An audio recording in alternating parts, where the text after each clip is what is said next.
Hey, you too. What's up? What's up? This is your girl, the doc, Lisa. I know I look tired because I am tired. I've had a long day, I've had a long week. And I'm better, thank God. But, it's just so disheartening to look at a lot of these things. If people who do not know, I am Dr. Lisa Nolan. I do have a doctorate in psychology.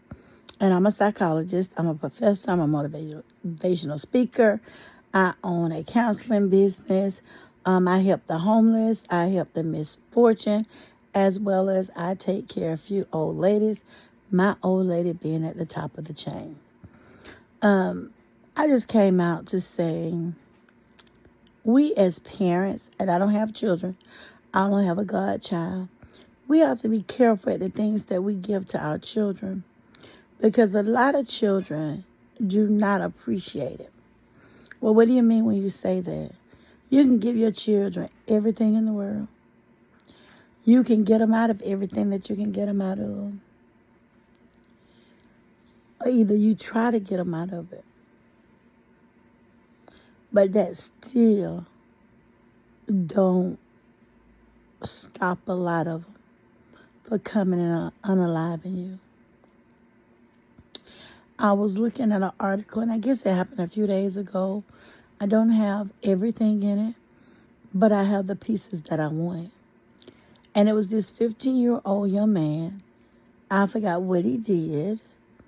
And I think the grandmother told the mother to take the device for him. Don't you know he stabbed the grandmother and the mother, but he unalived the grandmother. And the mother is in the hospital. And it was, as the attorney was saying, he's 15, don't start judging. Y'all, we love to say how old they are and don't start judging and everything. But we have to let people take accountabilities for the things that they do. I know y'all don't agree with everything I say, but one thing we can do, agree to disagree. And the thing about it is, I want to let the Carmelo Anthony case go, but you can't. Everybody's sending me all kind of videos and everything.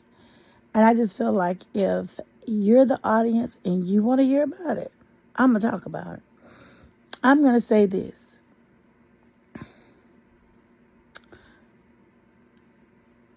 It appears to me, and this is my opinion, that Anthony young man could have prevented all of this. How? He didn't have to have a knife. He didn't have to challenge them to do something to him and see what happens. He didn't have to do that. But he did. And I hear everybody saying they going down with it because of the colors and whatever. I don't see race. I was a military brat, and I'm so glad the values that my father instilled in us. You know, I don't know these people, and I'm not trying to pretend. I'm not going to their social media, and I ain't looking at every outlet to see what's going on. But one thing that I do know, I know right from wrong just like y'all do. And if you turn the tables and it was your child, you would want justice done. If he was so standing his ground and he was doing everything, or whatever the case may be, then I feel as though he would have stayed right there. Why leave? They said a black knife was found in one of the bleachers. And blood was still on his hand. But if you stood your ground and you really thought it was self-defense, why would you have ran? Even though you were still on the premises, you weren't where you were. And we do things, y'all, and we have to take consequences for our actions. That's me, you, and everybody else. Someone has lost a life. And y'all think ain't nothing gonna happen. If things were so bad, go tell somebody. Tell somebody about it. Get some help with it. But to pull out a knife that you shouldn't even have at a school function and unalive someone, and you think everything gonna be peaches and cream, think again, because it's not. And then people say, well, he asked how he was doing. It could all been a ploy. I want to show some remorse. When you challenged him and took it out and he didn't have a weapon, that wasn't no remorse. I know a lot of y'all going to get in them comments and say what y'all want, but I don't care. I don't care. I'm going to tell the truth as I see it. And then you can create a platform and tell it to you. It was wrong. It was not with the same.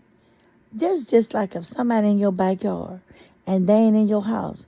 You can't paw them. Then you'll go to jail. A true story. Listen. A young man was going with this girl. They had been like going together for 2 years.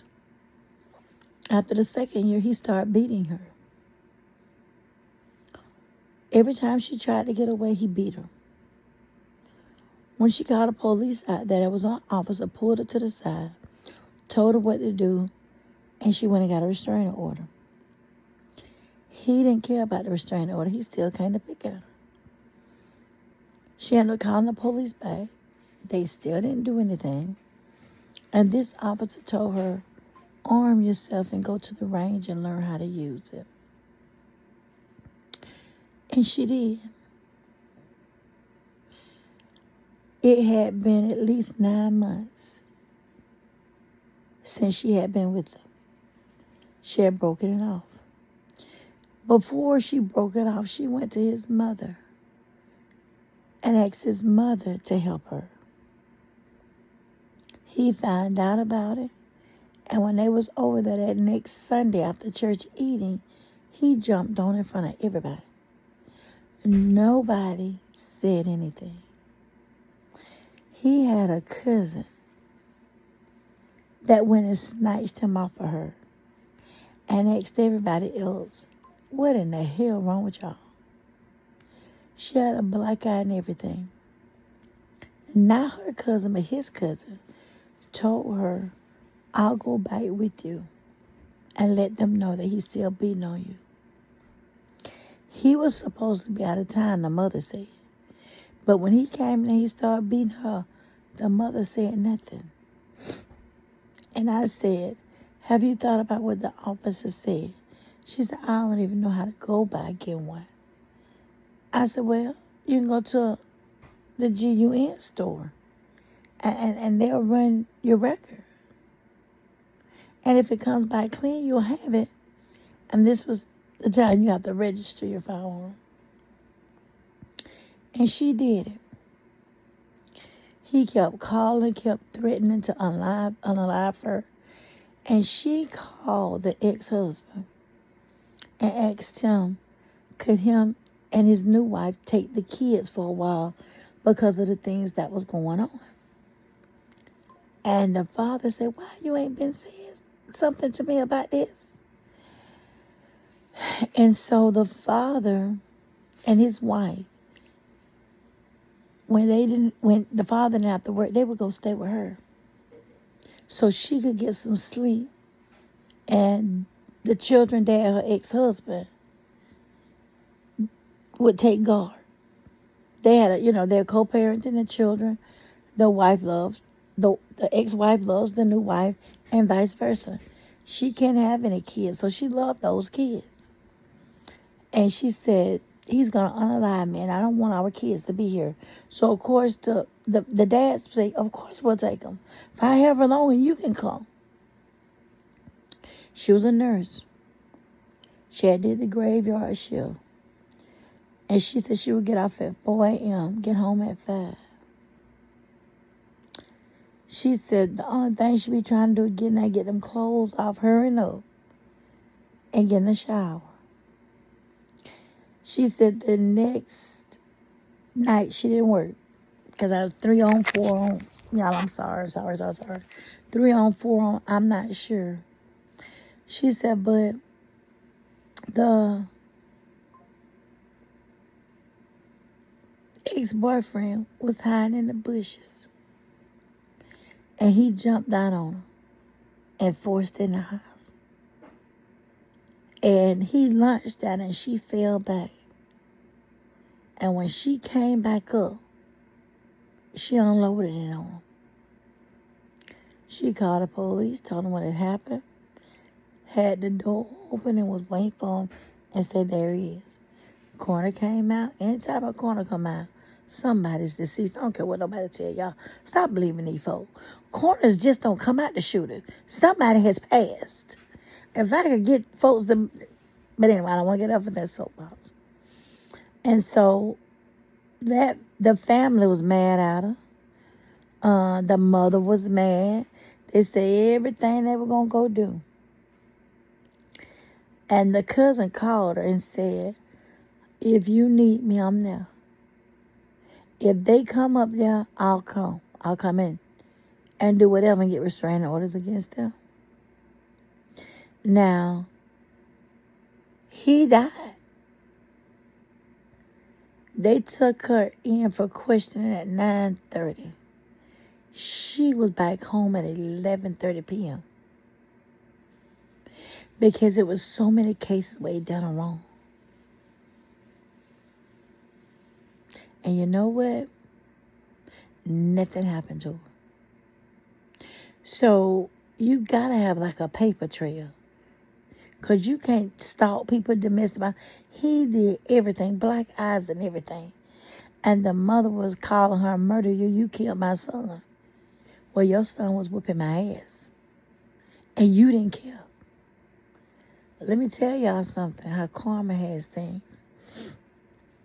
She had a daughter. She had 3 sons. Now she has 2 and she has a daughter. Her daughter is 20 and her boyfriend whooping her behind. And she about to go crazy. But she didn't care about that girl. And she got a mama that love her. We got double standards and we got to stop it. I love y'all. God loves you more. I'll see y'all on the next video. Be safe out here. And please, for God's sake, if somebody's being on you, get rid of them immediately. I'll see y'all on the next video.